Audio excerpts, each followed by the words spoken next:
Dando prosseguimento no nosso curso Eletrônica Prática, aula 34, módulo 2. O assunto, os diodos. Vamos lá? Nas primeiras aulas, falamos sobre os resistores. Apresentamos também uma classificação básica dos materiais existentes na própria natureza. E também falamos sobre a condutividade intrínseca. Condutividade intrínseca. Ela é dividida basicamente em três categorias: os bons condutores, os maus condutores, que são isolantes, e os semicondutores. Nesta aula, começaremos então a falar dos semicondutores, que são materiais ou elementos naturais que constituem a matéria-prima de toda a moderna eletrônica. Uma vez que estes materiais permitem a fabricação dos diodos, transistores, circuito integrado, etc., a um nível cada vez mais sofisticado e miniaturizado. Preste atenção.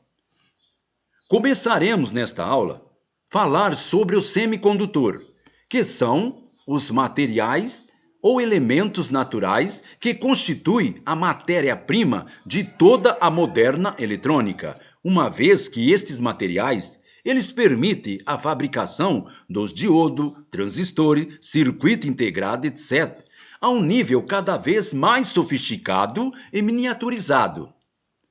O estudo do diodo constitui o verdadeiro alicerce na eletrônica moderna, já que este componente baseia-se sua construção utilizando o material semicondutor. Ao lado dos transistores, os diodos, dentro da categoria dos semicondutores, é um componente muito importante, quase onipresente nos modernos circuitos eletrônicos. Observe com atenção a figura ao lado. Observe as figuras. Na sua essência, um diodo ele é um componente muito simples, cuja única habilidade é permitir a passagem da corrente elétrica num só sentido. O símbolo adotado para representar o diodo nos diagramas esquemáticos diz muito dessa sua propriedade: permitir a passagem da corrente elétrica num só sentido. Seus terminais são denominados anodo, representado pela letra A maiúsculo, para o positivo, e cátodo, representado pela letra K, para o terminal negativo. Anodo, terminal positivo. Cátodo, terminal negativo. O modelo mais comum é o que está ilustrado na figura A.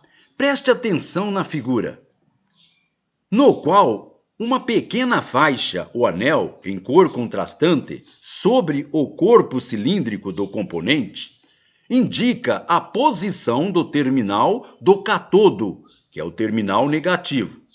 Observe. Observe com atenção esta outra figura. Na figura mostramos um diodo de potência, tendo este seu corpo todo metálico, eventualmente dotado de rosca para facilitar a fixação de dissipadores de calor ao próprio componente. Corrente elétrica. Corrente elétrica, como já vimos, é uma espécie de fluxo ou deslocamento dos elétrons. Esses fluxos ele se desenvolve através de qualquer condutor ou componente que tenha um circuito fechado. Para que possa conduzir ou permitir a passagem dos elétrons, um material deve apresentar elétrons livres, ou seja, uma estrutura atômica relativamente frouxa. Material com estrutura atômica muito rígida, praticamente sem elétron livre, por exemplo, o vidro, dificulta enormemente a passagem da corrente, já que os seus elétrons livres funcionam como portador da corrente. Já o chamado material semicondutores apresenta especiais características físicas. O germânio e o silício são semicondutores dos mais usados em eletrônica. Em estado natural, esses elementos são quase isolantes, principalmente sob temperaturas normais ou ambiente. Entretanto, se aquecido ou se submetido à impureza artificialmente adicionada à sua estrutura atômica, tais elementos permitem a passagem da corrente com mais facilidade. Falando das impurezas, isto é, adicionando industrialmente determinada impureza à estrutura do próprio germânio ou então do silício, é possível então, por exemplo, fazer com que tais materiais passem a conduzir a corrente como um metal, através de elétrons livres. Esses semicondutores, com essas impurezas, são chamados do tipo N. Por quê? Porque conduz através de portadores negativos. Já com outro tipo de impureza, esses semicondutores também conduzem a corrente, porém não os fazem através do elétron livre, mas sim através das cargas positivas, denominadas buracos, ou então lacuna. É como se fosse uma vaga onde devia haver um elétron na estrutura do material, porém não há, devido justamente à ação da impureza. Nessa condição, o semicondutor ele é chamado do tipo P, que é uma partícula positiva que trabalha como portadores da corrente. Esse tipo de fenômeno pode ocorrer nas estruturas cristalinas dos semicondutores, isto é, germânio, silício e muitos outros. Sabemos então que a construção da corrente ela se realiza também nos materiais semicondutores tipo N e tipo P. Preste atenção, aluno. Sabemos então que a construção da corrente ela se realiza também no material semicondutor, tanto do tipo N como do tipo P. Os materiais do tipo N levam a corrente de maneira semelhante à dos condutores comuns, metais, por exemplo, porém em menor quantidade. No material do tipo N, tem elétron livre, isto é, valência, que são cargas negativas e que podem facilmente mover-se dentro das estruturas do material, atraindo ou repelido pela polaridade da fonte da tensão a ele aplicada, neste caso, a pilha. Preste atenção. Material do tipo N tem elétron livre, que são cargas negativas e que pode facilmente mover-se dentro da estrutura do material, atraídos ou repelidos pela polaridade da fonte de tensão a ele aplicada. Neste caso, pode ser uma pilha. Observe que nesse material tipo N, os elétrons livres procuram sair da região do semicondutor ligado ao polo negativo das pilhas e com isso são atraídos pela região ligado ao polo positivo. Observe. Por outro lado, o polo positivo da pilha tem falta de elétron, se torna então um bom receptor para os elétrons livres. Assim se configura o fluxo da corrente via elétron livre dentro da estrutura de um material semicondutor tipo N. Agora, já no material tipo P, o fluxo da corrente é proporcionado por um fenômeno diferente. Já que o material não apresenta elétron livre, estes não podem ser usados como portadores de corrente elétrica.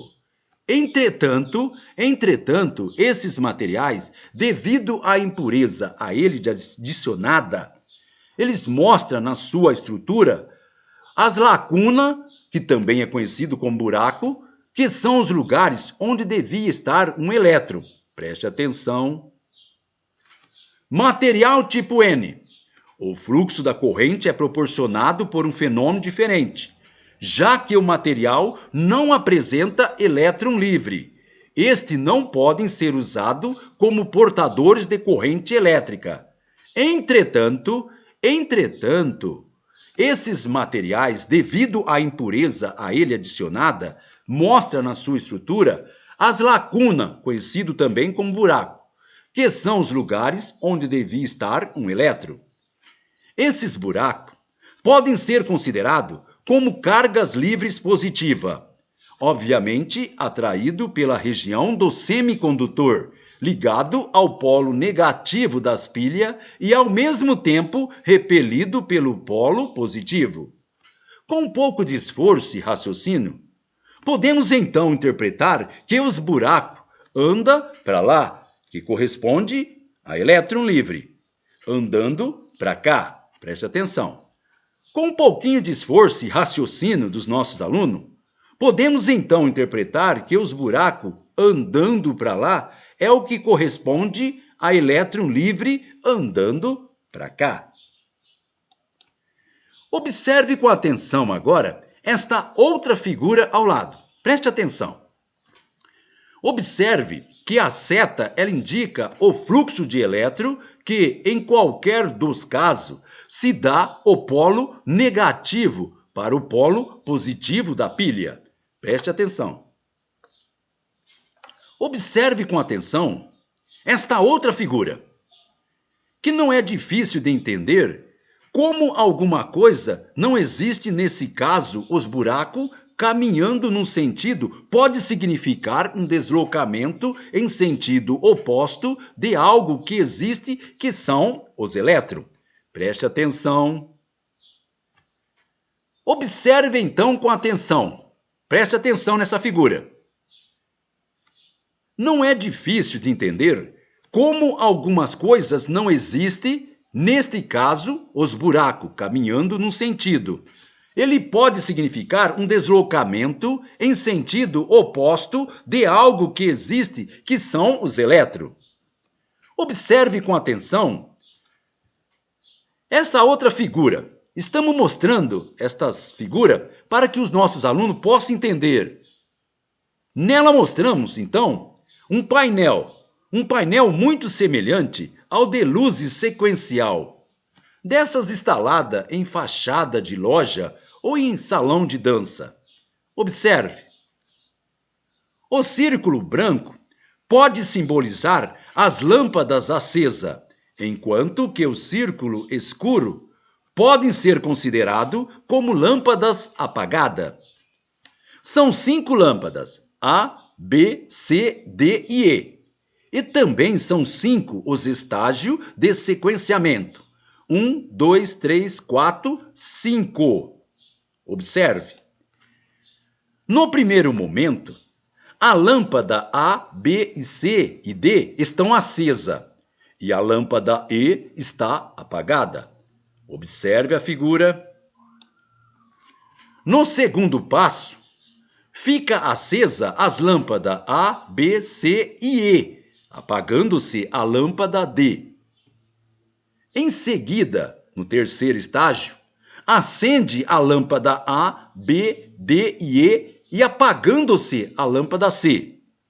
Assim vai até o último momento, que é o quinto estágio, quando B, C e D e E estão acesas, apagando assim o A.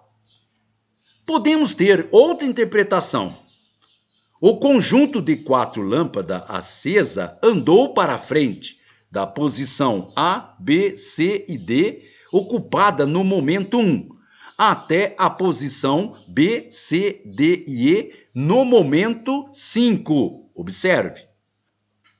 Se chamarmos a lâmpada apagada de buraco e as acesas de elétron, entenderemos facilmente como os buracos voltando corresponde aos elétrons indo. Preste atenção. Se chamarmos a lâmpada apagada de buraco e as acesas de elétron, entenderemos facilmente como os buracos voltando corresponde aos elétrons indo. É assim que os semicondutores, seja do tipo P, com os buracos móveis, ou então do tipo N, com os elétrons livres, conduzem a corrente. Lembrando, contudo, que tais materiais, mesmo com as impurezas que lhe dão as desejadas características de portadores negativo ou positivo de corrente, não são bons condutores, isto é, feito de metais, por exemplo. Então, o aluno tem que ter essa consciência que os semicondutores não são bons condutores. Muito bem, pessoal. Com isso terminamos esta nossa aula. Então, gente boa, até a próxima!